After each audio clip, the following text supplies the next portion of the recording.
I feel like I should apologize Well, for that one. the nostalgia view does not pass the Bechdel test, so I don't think there's a single conversation where they're not talking about a man. What? We didn't, guys. Okay, I am officially rescinding my "we are not editing the nostalgia view" comment from season 1. We gotta fix that. Oh my gosh. To be fair, the whole point of it is, the love story. Sure, it's a rom-com. Well, okay, did we really not? I don't think so. There's Okay, the only conversation that we have where they're not talking about a man gets then interrupted by Gregory By a man. texting Matilda. Dang. So, I mean, to be everything- fair, a rom-com is about a romantic relationship. But Well, I mean, look at literally any rom-com. I don't think any rom-com passes the Bechdel test.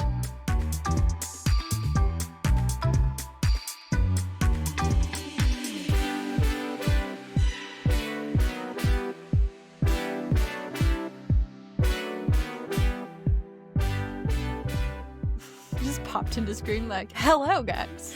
Hey. All right. Well, without further ado, welcome to the Untitled Workin' Podcast. I'm your co-host, Lauren. And I'm your co-host, Darcy. Who just popped into frame. If you aren't watching it, she popped into frame right before we started doing this. Like, hello, world.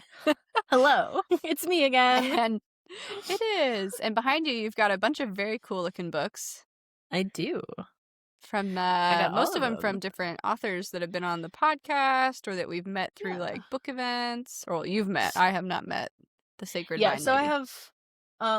I have Kate Scriven, of course, Kelly's. She's been on the podcast. I've got Bree Wild. She was our second guest ever on the podcast. I've got H.J. Nelson, our third guest ever on the podcast. Third the ever. Skeleton Girls. Yeah. And then I got a book about poisonous plants and their history. And then I have I think it's pronounced, it's Victoria Sorensen. Sacred Vine. It's a non-spicy romantasy book that I'm very Cute. excited to dive into. Yeah. Love it. Are any of these going to be in your book club? Can you share that? All of them. Yes. When I Darcy's get like, to I'm going to them, tell they will everybody all right be. now. Yes, I will tell you. You want to know? Of Mhm. course, first is Kelly's. As promised. We've just been a little swamped with UV, so I haven't gotten to I haven't gotten to sit down and start reading it, but when I do, obviously, of course, everybody will know that when the lives are going to be happening for the book club. Nice. Well, I think that's a great segue for us to dive into. Darcy, what have you been working on lately? Speaking of being swamped. Yeah. Well, so I know in our last episode, we said by this time we'd probably be on Act 2. We are close to Act 2. It's what happens when you record in advance. You don't know where you're going to end up sometimes. Yup. So, so pretty much the majority of Act 1 is officially written first draft wise. There's 2 chapters left that I have to get on screen, which we are discussing today off podcast. Because I wanted to check the timeline and everything to make sure it works. So I guess what I'm working on is those last 2 chapters of Act 1 and then editing Act 1. Yeah. Because we've been Matilda, man. I don't know if you guys remember from not Act 1, from season 1 of the podcast. Me and Matilda don't get along. You get along better now, though. We right? do. Right? Yes. I've just taken There's the been a time to missing piece. learn. Yeah. So we have to go back through Act 1 and make sure that the piece that I found is the right piece. And it flows, because the writing is very choppy, because I was writing between work and all this stuff. So we got to go. Yeah. And what are you working on? Yeah, I am working on a lot. And not all of it is the stuff I want to be working on. That's the sad part. But it's all good stuff. I don't know. I don't know if that resonates with anyone, but I get that. I'm on a show with some amazing crew people that I've been wanting to work with for a while, and so, like, super excited about that. So, like, that's not a bad thing. It just takes a lot of time. And working on the podcast, which is not a bad thing, it just takes a lot of time. And trying to be motivated to write the Substack stuff, which I really want to write. I just keep running into, like, writer's block when I sit down to do it. Or I outline. My problem is, guys, this is the planner Achilles heel, is you, like, outline everything, and you're like, "I know what I'm doing, let's do it," and then you go to write, and you're like, I already outlined it. Do I have to write this?" Part of my issue with Act 1. Just like, "But I get I already it. did the writing part, I outlined it, can't it just be done?"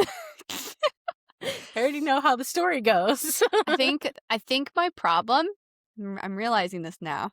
I have a problem, guys. I think my problem is I'm pretty good, decent at outlining, and I've gotten bad at writing because I've gotten No! too good at outlining. Your Or I writing write is it like a good. script. Like the Substack, the year one, Unholy Vows year one Substack that I started, I've got the first 15 chapters outlined. But I've written the outlines like I'm writing a script. So I'm like, cue music, and this music plays over this montage of like blah blah blah blah blah, and it's hilarious, lol. And then this crazy thing happens, and everyone's like, what? And then I go to write it, and I'm like, how do I make this into a book format? What? Which is so funny because I feel like that loops back around to why I'm writing most of the novel and then you're going to be writing the script. I know, but like you were writing the novel and we're talking about it all the time. And I'm like, I want to write. I want to write. And that's why I started the entire reason I started the Unholy Vows year one Substack, because I'm like, I want to write. Because I've been loving like getting to go in and edit and stuff. And I'm like, but I want to write some of these scenes. Or like when I've written scenes that like have been jumping off points for you, I'm like, but this is fun. I want to do this. And now And I'm they're like, if I good outline too. it. Well, yeah, Like, they're good don't jumping let off her spot. don't let her fool you. Lauren's a great writer. It sometimes it can come across a little scripty, but I think that's more just because that's what you're used to Yeah. consuming and writing. Yeah. But it's good. Like the scene that you wrote, this in chapter 1, the when I was having writer's block on how to start the story. That 3 pages that you wrote was really good, and I was able to layer it throughout what I did with chapter 1 because it was such a good jumping off point. Like, just having a jumping off point doesn't always help a writer, like, finesse the way they need to. Having a Yeah. good jumping off scene changes the Mm. game. So, your No. writing is good. Don't let her fool you. Well, I appreciate it. I just am like, I think I'm stuck in like formats. My brain is like, Yeah. how do I cue music in this chapter? Like, I can't. Dang Type it. type A, type B. I'm type B, Lauren is type A. Pantsers and Well, you know what's planners. so funny is like the way I'm trying to get around that in the Unholy Vows Year One Substack is where I'm like, Matilda starts humming a tune. I'm like, But she does that. That's part of her character. yeah. So like it 'Cause kind of works. I have that in UV, so Yes, yeah. And Unholy Vows Year One is basically like I'm writing fan fiction about my own story. you are. So like what's in that could change. It's not like Unholy Vows is the anchor piece, right? Like it's Yeah. Unholy Vows Year One may add some funny things that like get pulled into Unholy Vows, but like Unholy Vows is the big one. Like that's the one that like will tweak Year One after all is said and done based on that book. Yeah. But like yeah. So anyways, a lot of good things are going on. I just don't have enough time to do all the things I want to do. Well, speaking of time, what if I added something else to your plate? It what's new? Go for it. It's writing. Okay. After we figure out the timeline for the Yeah. last 2 chapters, that one specific thing, with the I guess I can mention this because people know it's part of the log line. The pasture, that scene. Oh, the pastor stuff? Yeah. Yeah, if you want to write that, Yeah. like, Yeah, I'll throw that in. I'll Yeah. add that to your plate so you can write something. Perfect. I love it. I'll go in and write Yay. it. I have one paragraph. You should see my outline for that chapter, by the way. It literally, like, because when I outline, I Mhm. free write, like, string of consciousness. Sure. There's no Yeah. periods. That's like the email I sent you the other day. I was in the middle of like 12 different things on this project, and I was like, I need to respond to Darcy's email now. I'm like, what if it this and this and comma and equal sign and da da da da da? I'm like, hopefully she understands this. No punctuation. I figured it out. So You did. Yeah. But so my outline is it's it gets to this, like, the part where, like, the radio turns on, and then it's dot dot God dot dot love dot dot, and it's literally the word DADA. And then it says, because I didn't want to say blah blah blah God blah blah blah, because that felt really disrespectful. So I wrote DADA, like dot dot da da da God da da da da. I thought it was like dada. I was like, No. what is this? No, Dada, like, God. Oh no. oh no. Oh no. Sky Daddy. Oh no. Nope. This is Guardians of the Galaxy vibes. Oh no. Anyways. But it felt disrespectful to write blah blah blah. Blah blah so blah. Yeah. I used da da da. That's But so funny. It's literally just like interspersed with like God, love, relationships. And I was like, Lauren will write this. Yeah. Highlight in blue. Come back, Lauren. Please help me. Come earn your keep. Come earn your 2% royalties. Wait. That's not how this is working, guys. No. People didn't know I was joking. Although when all is said and done, we actually still haven't made any money on the nostalgia view yet. No, because we're still paying off the copyrights, right? Copyrights and ISBN. Yeah. Those were expensive. But, I mean, it's needed. Yeah. So, yeah. Needed. We'll Always, get there someday. Yeah. One Maybe day. when we're 40. Oh, gosh. Wait, that's 10 years from now. No, don't say that! I was thinking it. Don't say it! You can't expect me to filter. Yeah, I know. I have a hard enough time as it is on this podcast, not telling people all of our business about the book. I know, but it's so fun, and we get so excited about it. We just want to tell everybody everything. Yeah. But we gotta keep some stuff in the works. Some stuff, yeah. But I guess speaking of letting you guys behind the curtain, I like saying that apparently. Behind the curtain. I know you do say that a lot. It's like one of your is it colloquialisms? I think so. Yeah. That sounds like the right word. Sure. Okay. Yeah. I know a lot of words. I don't know how to use them. Hey, a sure sign you're a reader. True. Speaking of, though, Matilda, character development. I know we've talked about it so far this season. Yeah. But we figured we'd kind of bring you guys into the process a little bit more. Because we were like real adamant about character development, and we were like, we know this stuff, we're knowledgeable. But we hit some hiccups with Matilda. Yeah. And I think part of it too is like it's also just like co-writing in general, of like that communication of it, actually in a really great way. It forces us to know our characters better because we have to communicate it to each other. So like characters that Darcy's come up with, characters that I've come up with, we have to communicate them well to each other. Otherwise, like we've had times where we've been like, and then this, and the other one's like, I did not think it was going in that direction. Good to know. Or like Candace, we realized in the nostalgia of you, full transparency, that we never described what Candace looked like, and the whole time I was imagining her as this like dirty blonde, like Texan girl, like swanky, like stylish, all this stuff.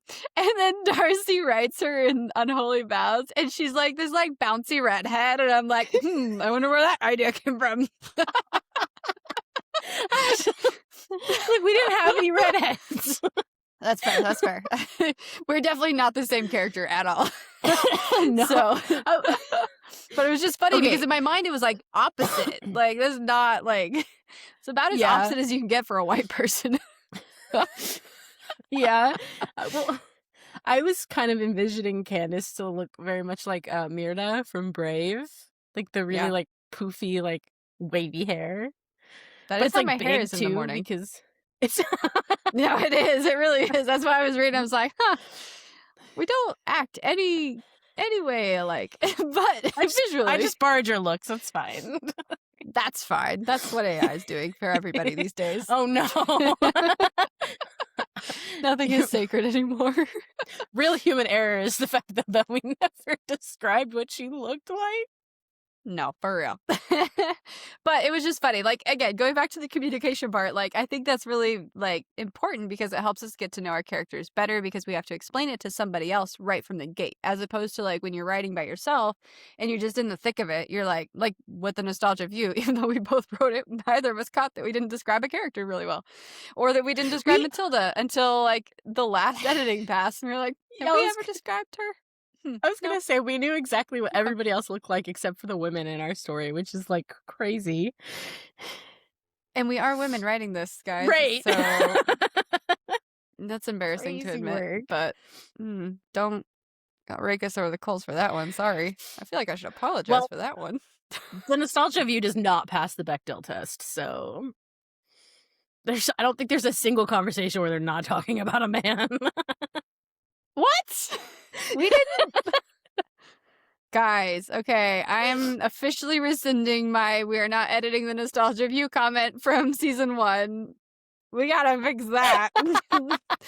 Oh my gosh. To be fair, the whole point of it is, the love story. Sure, it's like it's a rom-com. Well, okay. Did we really not? I don't think so. There's ah okay, the only conversation that we have where they're not talking about a man gets then interrupted by Gregory By a man. texting Matilda. Dang.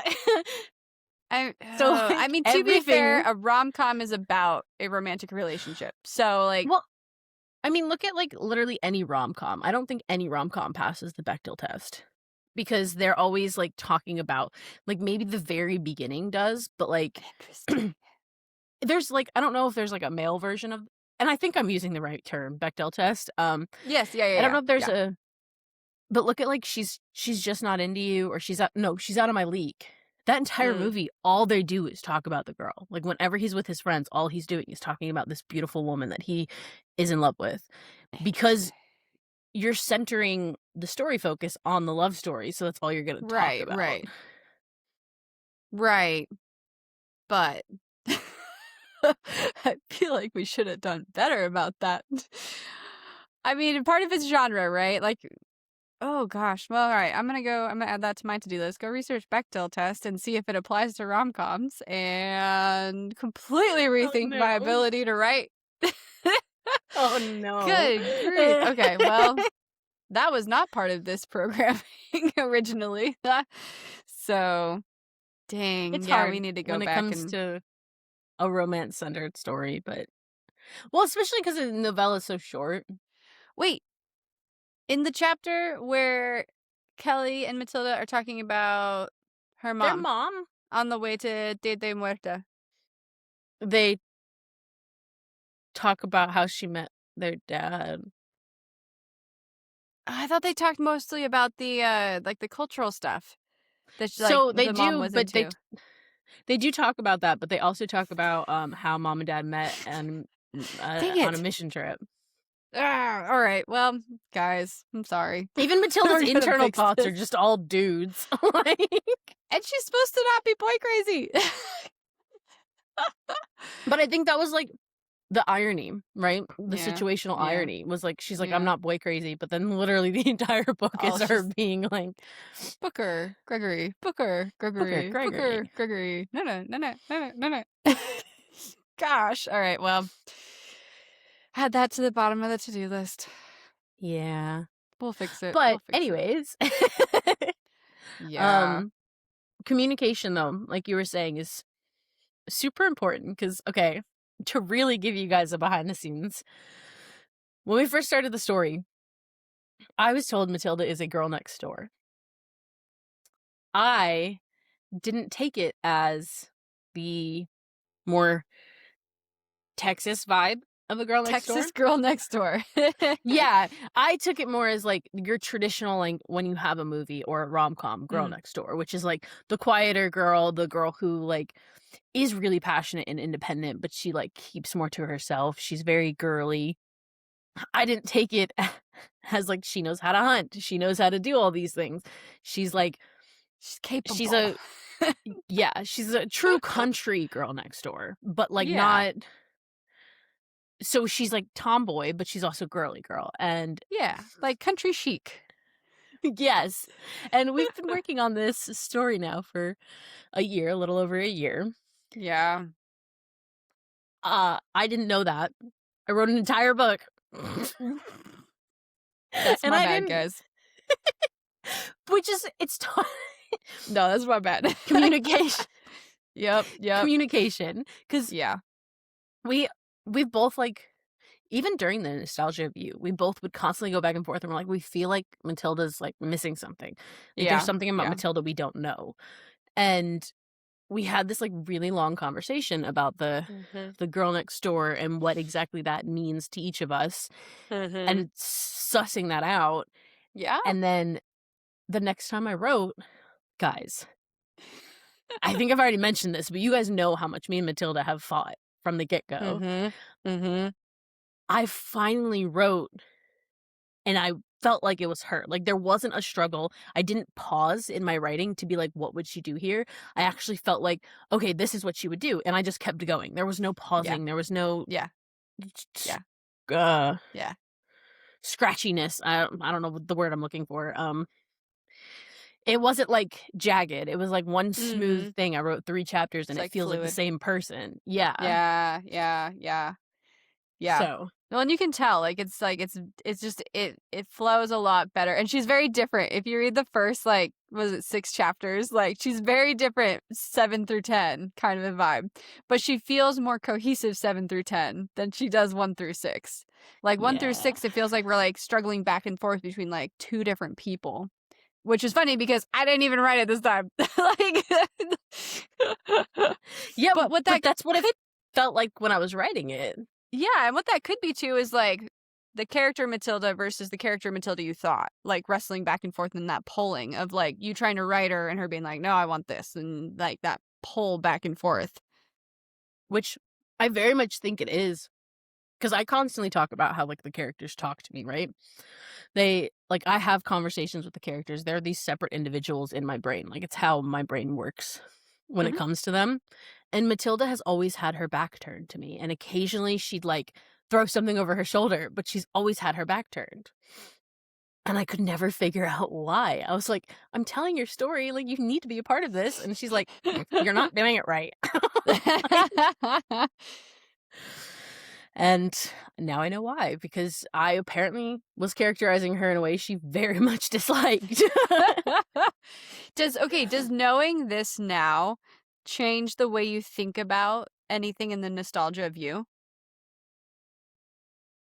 Have you Some of thought it. about the nostalgia of you at all since this revelation?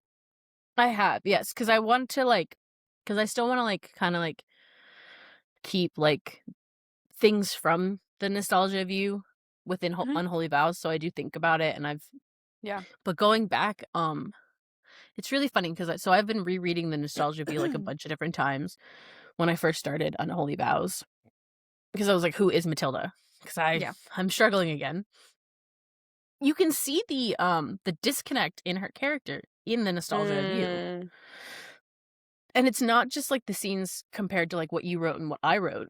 It's yeah. truly, like, her character seems to be wrestling with something that's completely unknown to the audience throughout the entire thing, Hmm. and it's because she was wrestling with me as I was writing her. Yeah. Um, Yeah. I think I definitely do some things different in the nostalgia of you with the way her thought process is. Mhm. Um, the situations that she ends up in, I think would still be the same. I just think truthfully, I think she'd be a little bit more putting her foot down when it came to Booker. Mhm. Like, for anybody who hasn't read The Nostalgia of You, you might wanna, like, fast forward a little bit through this because it's already out, so I can talk about it. Yes, Um, yes, yes.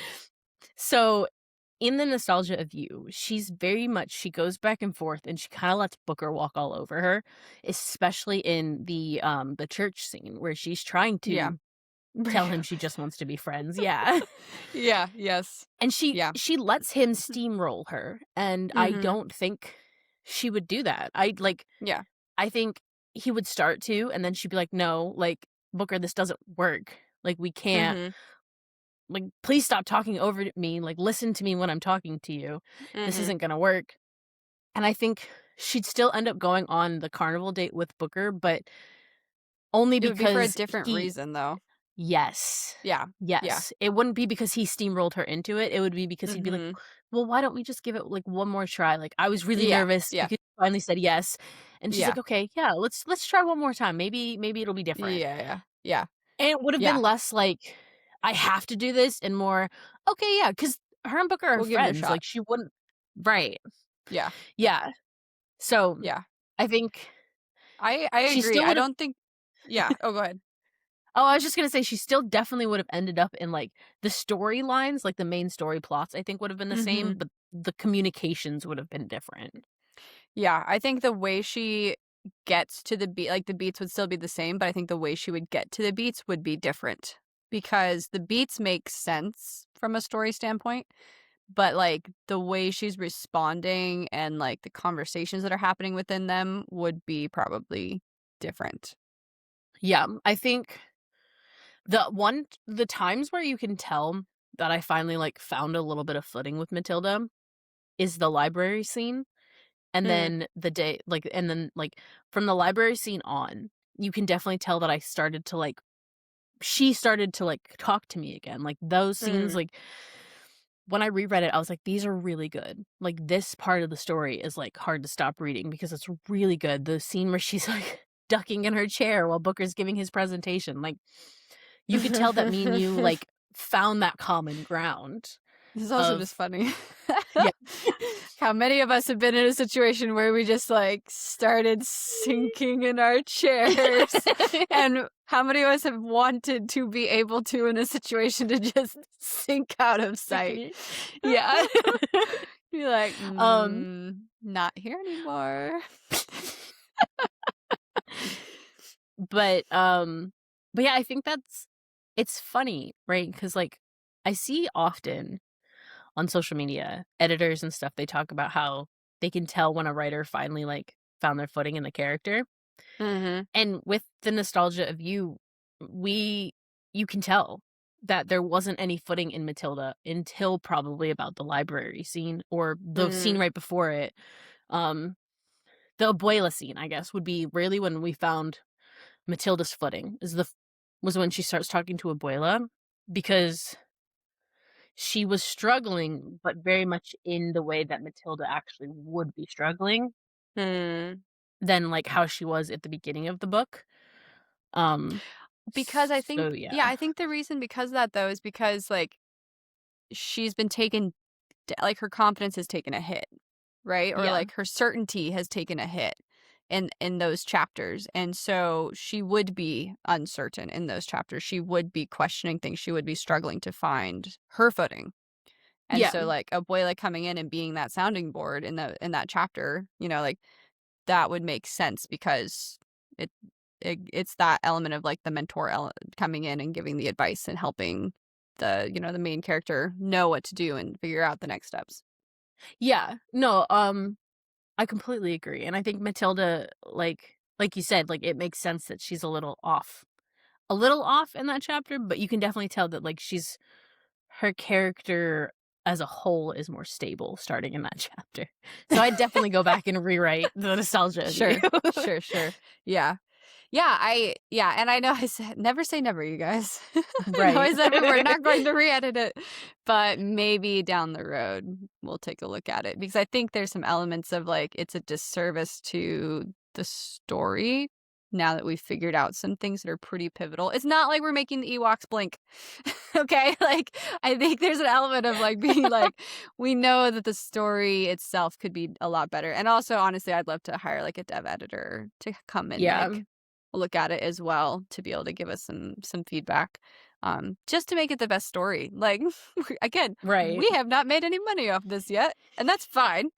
But, That's like, fine. for us, we would want to redo it from, like, a quality standpoint. Like, I would much rather Yeah, have, like, sink some more money into it to make sure it's a really good story that people want to read and enjoy reading than to be like, "Eh."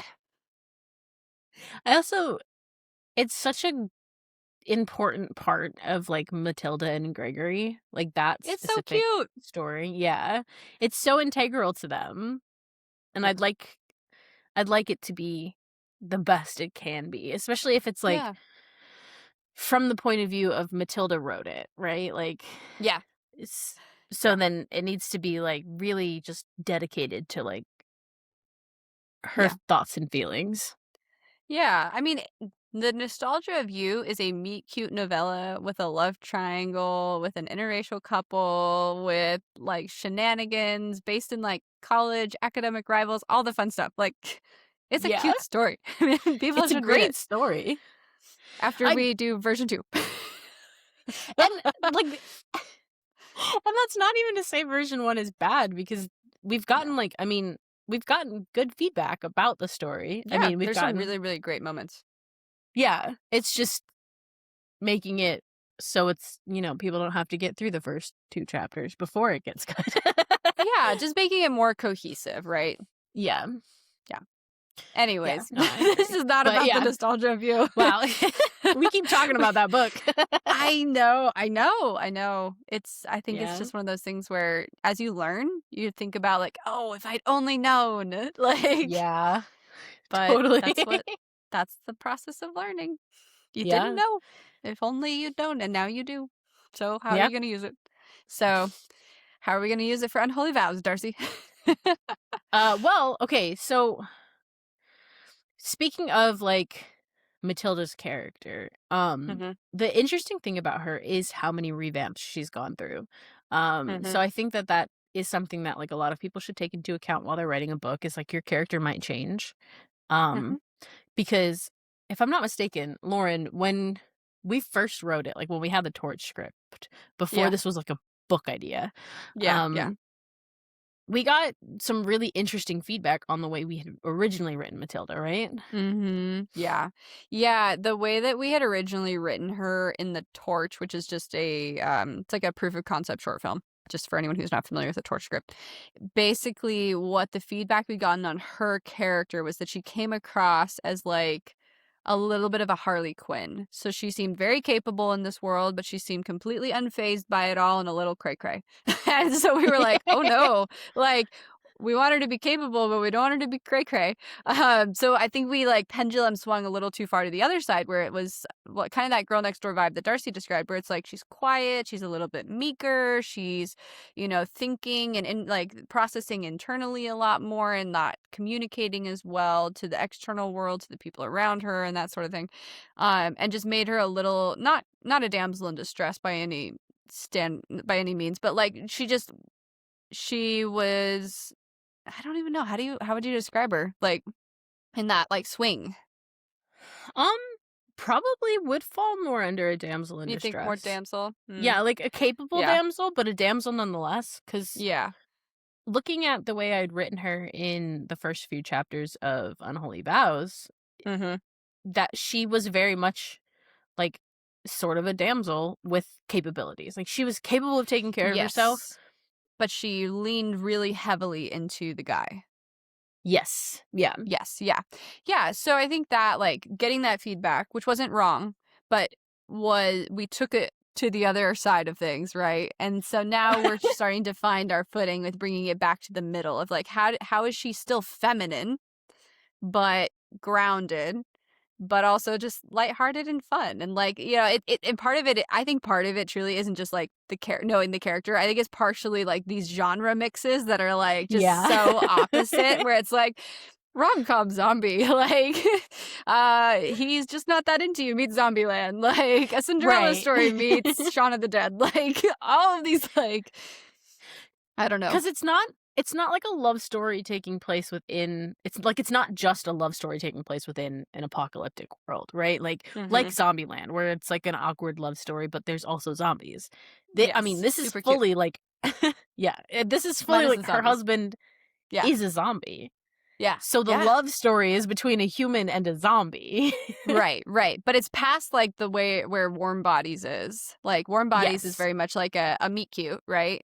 And so I think that's also, like, where we're, like, finding our footing and being like, "I can't find anyone else who's done this." Like, we're gonna have to go out and do the Right. homework that Jessica if you haven't listened to Jessica Berg, the Literary Agents episode, that came out right before this one, go listen to it because it's incredible, and she gives Yeah. so much homework for authors, like, for real, get a So much. notepad or pull up your notes app and, like, take notes throughout that because there's so much homework in there, but one of the pieces of homework that she gives is to go to bookstores and ask bookstore owners, describe your book in, like, a log line, so very simply, like, "I'm looking for a zombie rom-com," a rom-com, like, very, like, just genre or log line, or, "I'm looking for something that's about, like, it's a rom-com about, like, year 1 of marriage," or something like that, and ask the bookstore owners to give you recommendations because that will actually most likely be a comp for your book.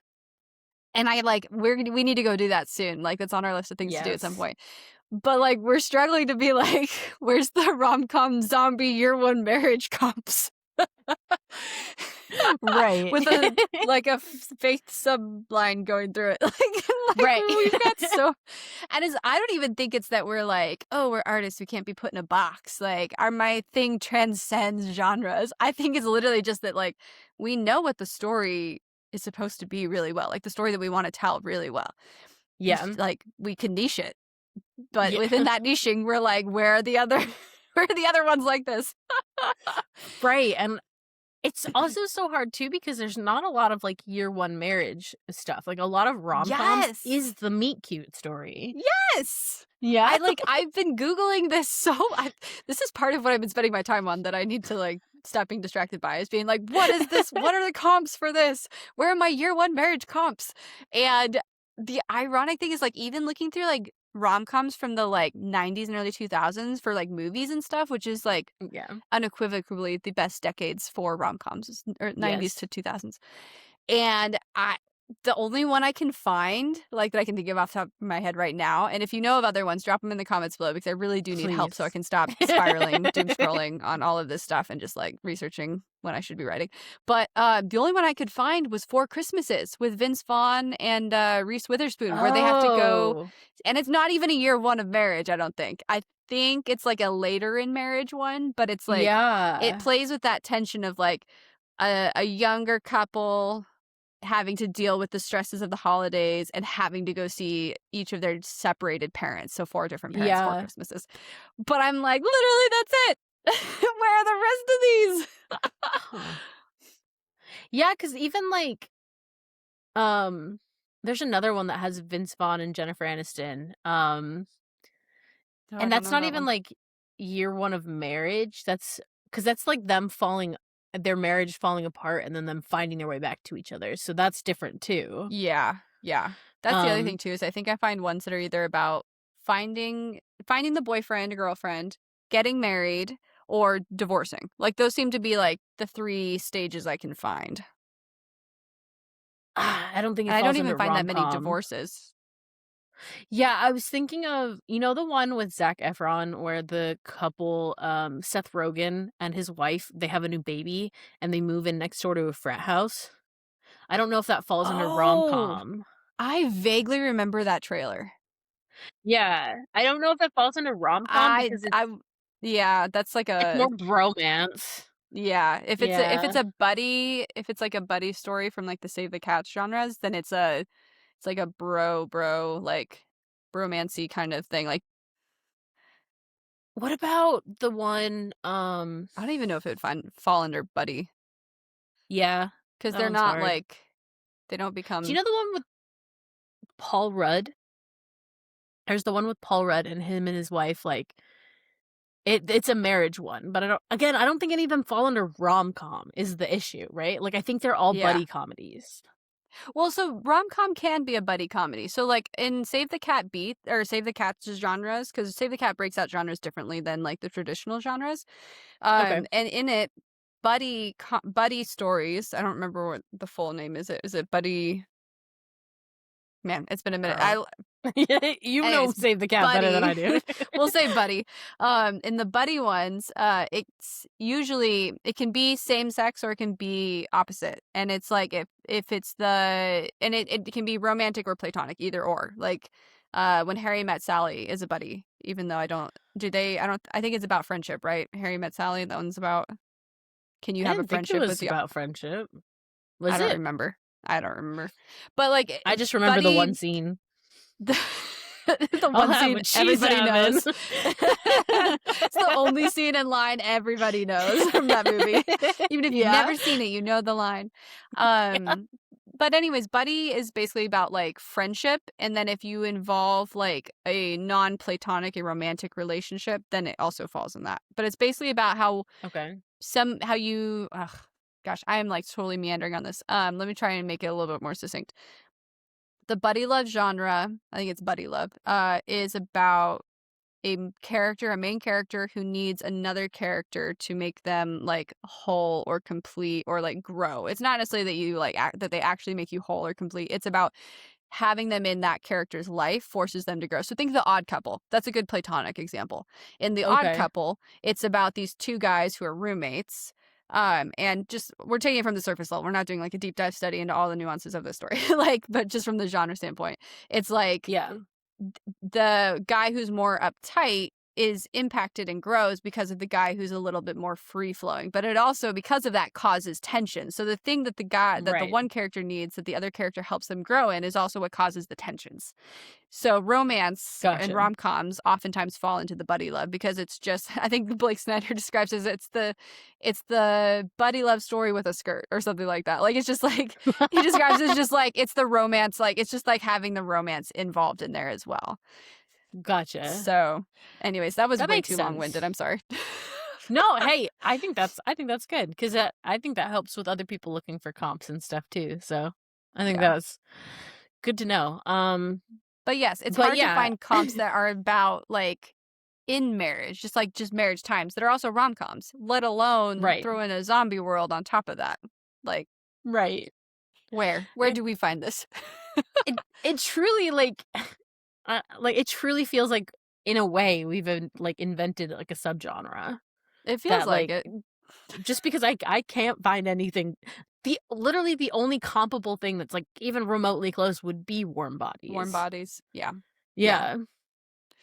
Yeah. So if So anybody it's knows very any difficult. rom-coms, Please even let if us it's know. not about your one of marriage, please drop I'm them in the telling comments you, below. I'm telling you, there's a book that I read in middle school that was about a cheerleader, and there was a zombie. It was like a fantasy world where like they existed with zombies. I gotta find it. Are you sure I you're feel not like just that's mixing up Disney's Zombie High School show no. Okay, with your childhood? no. Okay, so I own this book. I own it. I don't know where it is. I own this book. Okay. The cover is a cheerleader. She's in a white and red cheerleading outfit. She's facing away from like us, so we're looking at her back. Yeah. And I can't remember if her skin is really pale. I think her Okay. skin is really pale, and she's got like a blue background and then a green background. It's like grass and sky. Okay. And she's got her pom-poms in her hand. And I'm telling you, that's the cover. That is, I can vividly see it in my head, and I'm pretty sure it was a zombie love story. You just gotta Like, Google it. Just describe all that. Just train of thought. If anybody else knows, please comment it because it's driving me up a wall that I cannot think of the name of this. Someone's literally just gonna tell ChatGPT to look up that, and they're gonna be like, Darcy, you could have just Get out of figured here this with out that. in 2 seconds. Listen, The only thing AI is good for is helping us remember. I do it the old-fashioned way. I'll post it on Facebook and see if anybody comments. Google it the old-fashioned way. The old-fashioned way would be go to a library, ask a librarian, be like, "Excuse me, be. ma'am." It would be. I own this book. I know I own this book. Like I Oh. own it. I Sounds loved like a it. fun spring cleaning activity to be like, "Where are my books?" Right. I don't think it's on this bookshelf. It's somewhere. I know I have it. Yeah, yeah. Okay, this is a total side tangent. Talking about libraries though. I have so between Kenan, my husband and I's libraries, we are our books. We have over 700 or 800 books. So we're almost to an You're a official library. library. Almost. It's a Yeah. thousand. It's 1,000. That's the It's official count. 1,000? Yeah. So, but because there's so many of them, and over the years, I've realized that I've accidentally bought duplicates, thinking I didn't have one of like that book. So I started an Excel spreadsheet where I have like all of the books written out, like title, like author, genre, things like that. Like where it is supposed to be, because I have all the crates that I've mentioned in the past, the IKEA crates. Yeah. Which if you don't know what I'm talking about, goes into Sasha Vinogradova's episode, the book cover artist episode, because I talk about some really fun things you can do with crates, IKEA crates and books, which is super fun. But like I literally have it like crate 1, crate 2, crate 3, crate 4, master bookshelf, little bookshelf, like where I can try to go find them. And it's so helpful because when I'm at the bookstore, like a thrift store or Goodwill or something, I'll like pull up that Excel spreadsheet and be like, do I have this book? And I'll just like search through it for that book and be like, I I do, don't love buy it. that. Stop buying. They sell a mini handheld scanner.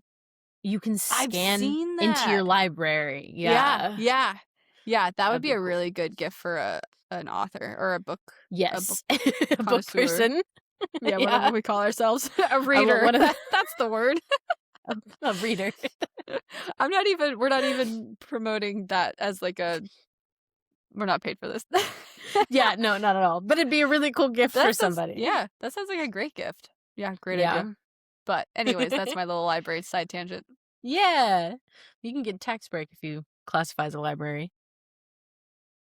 Can you? Does that Libraries mean get I have to tax breaks. lend my books out to people? Because I do it, but I hound them for it back after a month or two. I'm like, Well, I gave you that book. valid. Where is Give it it? back. I want it back. It's I've had to mine. actually learn to be a little bit more open-handed about that because I'm like, but my I'm not. book. I'm not. You Well, I wanna think borrow I my just book, you're gonna read it on my couch. on my couch. My library and my house are the same thing, and you cannot leave with it. Yep. Oh my gosh. I Yeah. remember the first time I loaned out a book to Krista, and she, like, took it to work, and I said, "Listen, you take the dust cover off, and that stays here, because that needs to stay in crisp condition. But if you spill anything on this book, you are buying me a new one, and I need you to agree to that." And she said, "Okay." She brought the book right back. Yeah. No, and you know what? She takes my books now and she reads them, and she always brings them back, and they're still in perfect condition. I have Nice. I have a few books that aren't in perfect condition because of my dog. Um, Yeah. my Okay. Eclipse book from Twilight got chewed on. That sounds very appropriate though for that book. Right? Okay, side question. Yeah. Are you the kind of person, because I didn't realize that like there's different types of like book buying people. Because I always got my books at like Goodwill or whatever. I didn't care if there was like a stamp in it or like if someone had written in it or highlighted stuff, I would usually pass it, but I didn't care how like the outside looked. But are you the kind of person where you can only buy like brand new books? Because I knew a girl once who was like, I can only buy brand new books because if it smells different, it like threw her off. She like hated it. She was like, I can't. So like she would buy like brand new books at Barnes and Nobles, brand new books at Amazon, brand new books like all the places. And I was like, girl, they're Yeah. so expensive. I could go to Goodwill and So get 20 expensive. books for the price of one at Barnes and Noble. This is pre-inflation, but Right. It depends. okay. So, my thing, if I buy a book in a series and I buy the first one and it's new, the rest of that series has to be brand new. Oh, interesting. If I'm buying if I buy a book and I find like either the first one or a different one in the series and I find it at the thrift store, I'll buy it because Yeah. they don't have to be in mint condition. I don't have to have them brand new. Okay. But if I buy that book, I will not have a complete series until I find the rest of it at a Goodwill or a Oh, thrift store. interesting. Okay. Interesting. They have to all look kind Be of like uniform. worn at the same rate or not worn at all. Yep. Interesting. Oh, that's fascinating. Huh. I'm real weird Yeah. about it. No, I mean, I think everyone has their preferences. I mean, yeah, comment your preference below. Like, are you a must be brand new book person? No brand new books. Must be like Darcy's where they all follow the same worn out rate. You know what drives me up a wall? What? Is when authors release books and the covers aren't cohesive. Yeah. Like, it's a 3-book series and each cover is, like, different design look to it, and Styles it and does stuff. Yeah, yeah. if I have a complete series, they have to match, please. Like, 4th Wing, Mhm. I have all of the painted sprayed edges of the book, Oh, okay. and Yeah. if she ever releases one without a sprayed edge, I will not buy it. I'll Okay. read it, but I won't buy it because it has to match. Interesting. Interesting. But she did the sprayed edges later, right? Because sprayed edges is like a more like, I've made it She kind of a thing, right? Like, So actually, she does it on all of her books. You okay. have to pre-order the book to get them because they end up getting going like so Yeah. fast. Well, and I bet they're expensive to make But too. yeah, Yeah. it's always Okay. so expensive for sprayed edges. But Mm. I have to whenever she's like the next one's coming out. I haven't even read all of the books yet, but I have all of the You books because just I have to bought get them.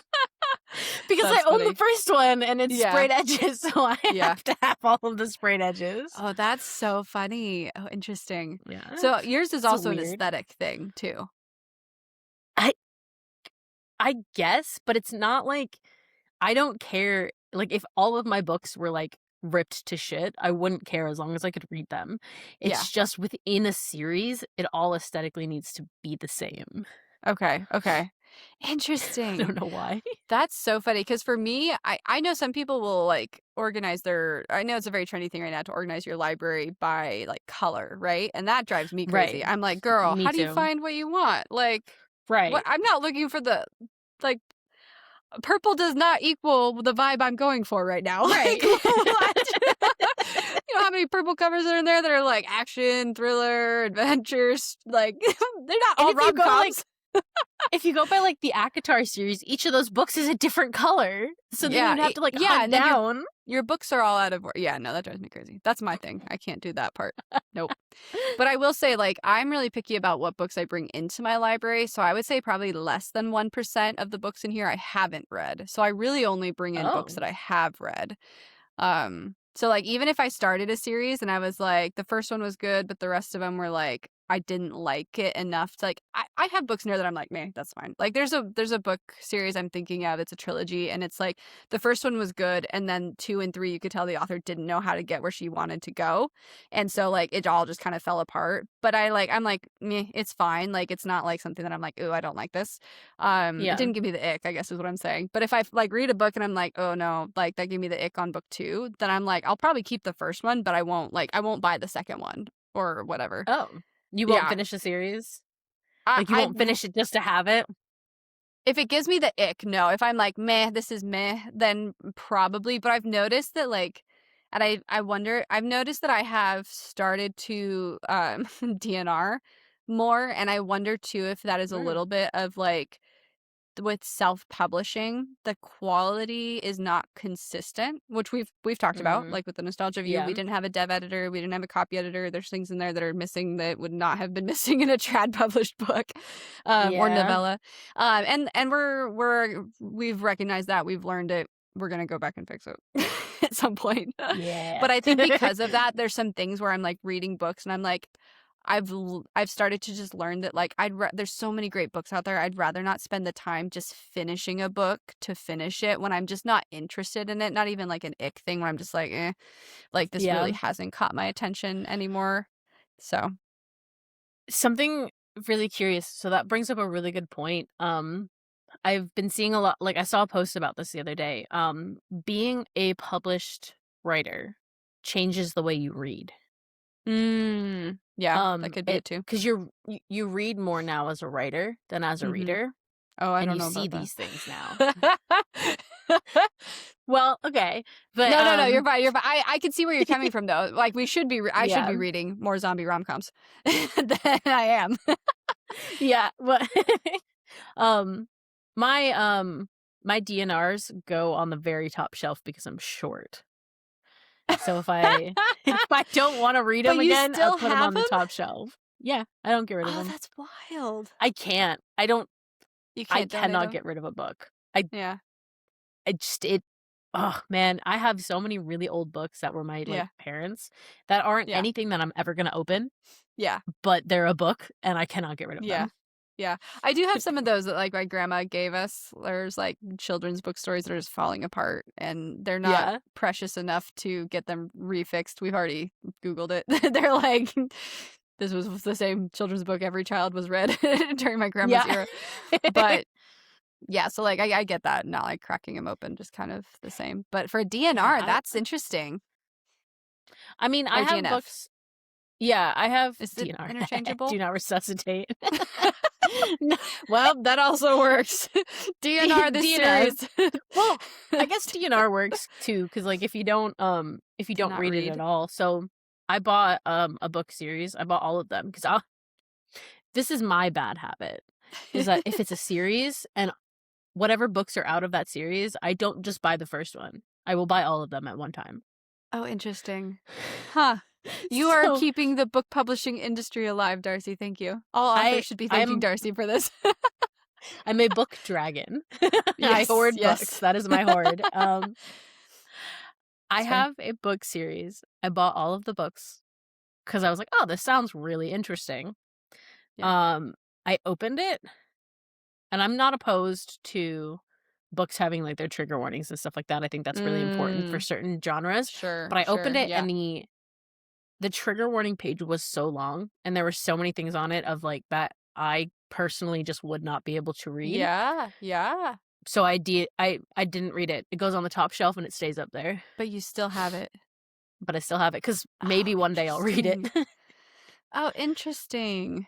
Yeah. Dang. I also have I have books that, like, so my dad reads, like, these fantasy series books, like, the dad fantasy series books. Like the Brandon Sanderson Um stuff? Yeah, Yeah, yeah, yeah, and yeah, yeah. he'll get like, if he doesn't really like a series, like, he'll finish Yeah, the whole series, but he'll get rid of the books, he'll donate them. yeah, They yeah. go on my shelf. If I see them in the donation bin, they go on my shelf. I'm gonna come over to your place sometime. It's just gonna be like top shelf books everywhere. And it's not the same as like a regular top shelf where you're like, these are the really high quality ones. It's like, I can't see them. They don't exist anymore. They're not here. It's just Can't gonna be reach 'em, top can't shelf accidentally read only. 'em. And there's gonna be like 5 shelves below it that have books. That's it. Oh, yeah. Yeah. That's so funny. Just because you won't get rid of them. I have library books from middle school that I didn't like, Same. and Oh, I that you still didn't have them. like. Oh, okay. Yeah. Oh, that's so funny. Like, I have I have, like, kept all of my I've been collecting books since I was, like, 8. Me too. Like, my mom, when we would go to Goodwill, like, I hated shopping. Like, I'm not a clothes shopping girly. I don't care about purses or shoes or whatever, like, whatever. But I would always go to the book section, and my mom would be like, "You have $5 to spend on books." And I'd be like, "Oh, girl, I get 5 books. That'll last me, like, one day. We gotta come back to Goodwill again." But I would go and I'd buy, like, the Magic Tree House, the Royal Diaries, the Dinotopia, like, all the, like, fun, like, series of books, and I, like, Yeah. kept them because I was like, I don't want like, someday, like, I wanna be able to share my dragon hoard with other people, and, like, Yeah. I know that we're entering a season in the next probably several years where, like, our friends are having kids and our family are having kids and, like, be able to be like, "Come over to Auntie Lauren's library. Come get some Yeah. books." Get some books. Yes, yeah. Yeah, I also started collecting when I was really little. Funny enough though, I never really read, like, those books. I was always Mhm, reading, like, the really thick, big books. I mhm. Yeah. Stuff I shouldn't have been reading at my age. Oh, oh, But no. we didn't go to, like, the Goodwills and stuff when I was younger. My mom has, a bit of a germ thing. Oh, sure, yeah, So we yeah, didn't go to those when I was younger, but anytime we'd go to Walmart, yeah, the first place my mom would take me was the book yeah, section. yeah, She'd let me pick out a book, and she told yeah, me, "You can read it while we walk around, yeah. but I don't know if we'll be able to buy it," because Mhm, books are expensive, and we didn't have a yeah, lot of money growing up. yeah, yeah. So the entire time, I'd crawl into the cart, and I'd read the whole time she was driving me around Walmart. And She was like, if I "Best behaved finished child ever." Yup. And if I finished the book before we left, my mom didn't have to buy it. If I didn't finish it, Mm. I couldn't beg her for it. I could only Yeah. look at her and say, "Can I have this book? I really enjoy it." And then I'd Yeah. have to Yeah. see if she said yes. Yeah. Yeah. That's so funny. Yeah. I mean, Yeah. I going to the books are expensive. Like, I understand the cost and everything behind them. It's definitely no shade to authors or the industry. But, like, I Yeah. remember one time I got a Barnes& and Noble gift card for my birthday for $20, and I was like, "I'm gonna get a new book. It's a brand new book. It's new to me." It's like when you get something new, like a new car, and you've always had the hand-me-downs or whatever, and you're like, Yeah. "Whoa." That's how I felt about this book that I could go buy. And I think I'm pretty sure I bought one of the Artemis Fowl books. Like, it was the next one in the series that I needed, and for my Yeah. needed for my collection or whatever. And I remember I bought it, and I was so excited. It was brand new book texture and smelled. I was like, "This is what the rich kids feel like." Ooh, I was so Yup. excited. And I'm not kidding. I went to Goodwill the next day with my mom, and I found the same exact book in Goodwill for 99 cents, and the only thing wrong with it was it had, like, a kid's, like, put a little stamp on, like, the front inside Oh, page, no. and it was a little bit worn on the sides, and I was like, "Girl, what am I doing?" You could Like, what? you could have a different new book. I coulda had 20 of these books instead of 1. Oh, man. But it was a really great feeling, but, like, yeah, I think it was just, like, it was so funny to be like, "I got a brand new book," and then go find it Yeah. at Goodwill the next day. I would be so mad. Do you remember Borders, Mhm. the Yeah. bookstore? Oh, Yeah. I Yeah. lived in Borders as a kid. I didn't Yeah. get to buy the books, but man, Mhm. oh man, did I live there. Yeah. We loved going to the library as a kid. I mean, I don't know if that's, like, a generational thing or maybe it's just, like, a lesser technology thing, but, like, it Maybe. was fun. We could just go and get Yeah. I've maxed out my library card every time. I Me actually had to too. put, Every library time. sometimes is like, "I'm sorry, you're over 20 books." Me, like, looking at You this, got like, too many. 4 foot nothing, like, 12-year-old being like, "I'd like all these books, please." Give me the books, please. I would crank through, like, 300 pages a day. I also had, like, no friends at that time because I Me read too. books all day Me long. too. And look Very at us relatable. now. We both have one friend. One friend. At least. At least. Yay. All right. I Uh, mean, we've kind of gotten off topic at this point, but we went down a real rabbit hole, but we did. It's been a minute since we've done that.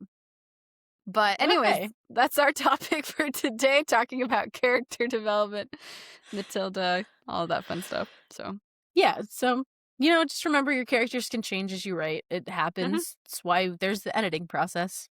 Yes. Yeah. And don't So be afraid to go back and reread through things. And if you feel like it's not clicking, ask somebody for some feedback. yeah, See what other people notice. helps. Always helps. It does. It really does. Yeah. All right. Well, I guess I'll sign us off. Well, wait, hang on. Lauren, where can they find you on social media? Yeah, if you guys want to follow along, you can find me at Misty Morning Stories. That's both the website handle, Instagram, Threads, YouTube, Facebook, and Substack. And Darcy, where can they find you? And where is our podcast also located? Yeah, so you can find me specifically at Darcy_Michaela. That is my Instagram, Threads. I think those are the only social medias I have personally. Oh, and Facebook, but there's no underscore. Darcy Michaela is the website. And then you can find the podcast at Untitled Written Podcast on both Instagram and TikTok. TikTok. Mm-hmm. We are also on Threads, but I don't post a lot there on the the podcast. No, that's So, fine. That's but fine. you can find us there. Yeah. All right. Sweet. Cool. Well, I guess I'll just leave you guys with what I always leave you with because it's my favorite thing to say. Just remember, everybody's a work in progress. It's a process. We'll see you next week. Bye, guys.